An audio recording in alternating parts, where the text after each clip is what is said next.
Okay. And it is about time. Time is running out. And I think right now we look at what's happening in coal country, and nothing could be more alarming than what is happening. And this is one promise the president kept. When he ran as a candidate, he said, you can continue to make coal or make electric power by burning coal. But if you decide to go that way, we will bankrupt you. That is one promise he has kept. Now, in Pennsylvania alone, coal is responsible for over 40,000 jobs and 40% of our electric power. Associated Press calls it the workhorse of America's power system.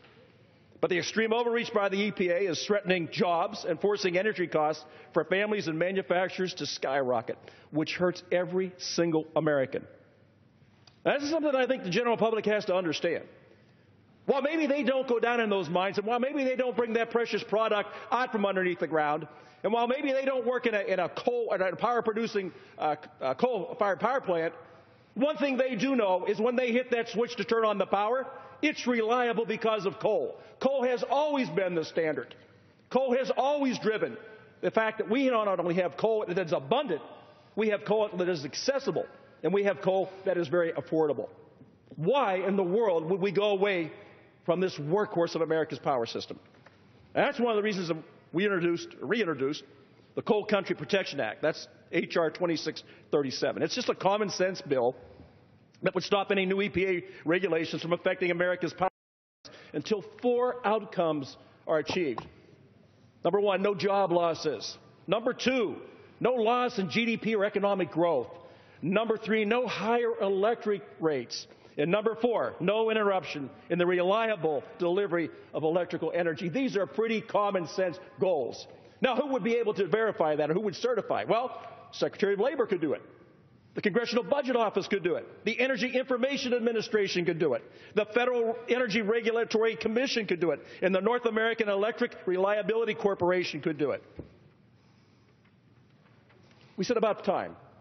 It is about time. But it is time not just for the coal country people to stand up and fight for coal.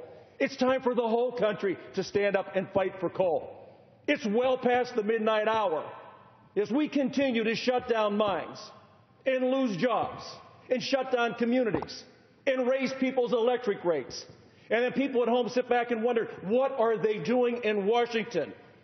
Why do they continue to hurt us at every turn? And the answer is, the people making some of this policy have never done what you've done. They've never walked in your shoes. They've never had to do what we've done in coal country to protect electric power. Why in the world would we do this now? At a time when the country is looking for jobs, at a time when the country is looking for less dependence on foreign nations for energy. Why now? Why, Mr. President? Why continue to push in the direction you have been pushing? Bottom line is, this is just not about coal country. This is about our whole country. And Mr. McKinley, I'd like to thank you for fighting this fight. The 5 years we've been here together, this has been something we've fought together every day and every way, and will continue to do. But it's time now for the people of America to also be heard. Please do not sit in silence and suffer in silence when your voices need to be heard. To have everybody standing up for coal, standing up for the production of electricity that is affordable and reliable, and we just need to look at where we're going and say, my goodness, the people we sent to represent us, the people we sent to protect us, it's time for them to stand up and do exactly what they took a pledge to do. I thank you for all your efforts. I thank my colleagues for being here tonight. This is something we will never give up on. We will never walk away from. It's done to our shoulders. We can't ever walk away from it. It's not an option. I thank you, gentlemen. I yield back. Thank you. And Congress.